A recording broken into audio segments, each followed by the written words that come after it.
Makapigil hininga rin ang ganda ng Northern Samar kung saan matatagpuan ang mga rock formation at malalantakan pa ang mga kakaibang pagkain. Silipin niyan sa balitang hatid ni Rida Reyes.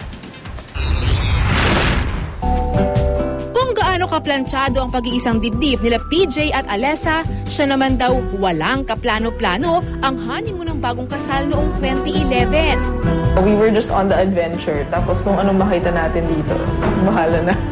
Sa isla ng Biri sa probinsya ng Northern Samar, napadpad ang mag-asawa. Ang mga agam-agam na dala ng kanilang pakipagsapalaran, napalitan ng magaganda at di malilimutang mga alaala. Lahat ng kuha namin picture, para sa nagpo-post. Maski magkamali ka lang ng click, maganda pa rin yung lalabas. Dahil sobrang ganda ng lugar. Isang lugar na hinulma ng panahon, pinanday ng kalikasan.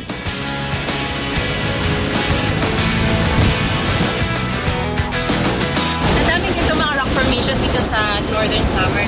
Sabi ng mga residente, yung mga layer-layer na yan, ginawa raw yan ilang milyong taon na paghampas ng lakas ng hangin na sinamahan pa ng malakas na alon. Nang hahalinang matuklas ng sinumang naghahanap ng bagong karanasan. Ang tawag nila dito, saltwater pool. Gusto mo naman na mag-relax a bit, dito ang punta. Sa ilalim man ng dagat o sa ibabaw ng lupa. Ay, ang tarik!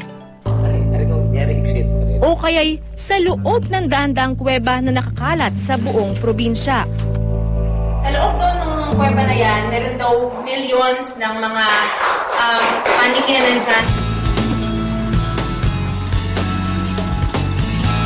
Busugin ang pangungulila sa mga bagay na kakaiba.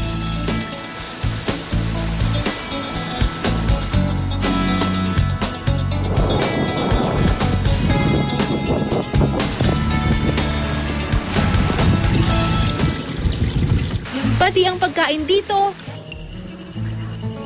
adventure din pala. Sikat daw sa mga waray itong tawag nito sahang. Tingnan natin kung anong lasa. Aray! Sakit! May mga shells pa, so ilagay natin sa water. Isakop lang sa sibuyas na may toyo.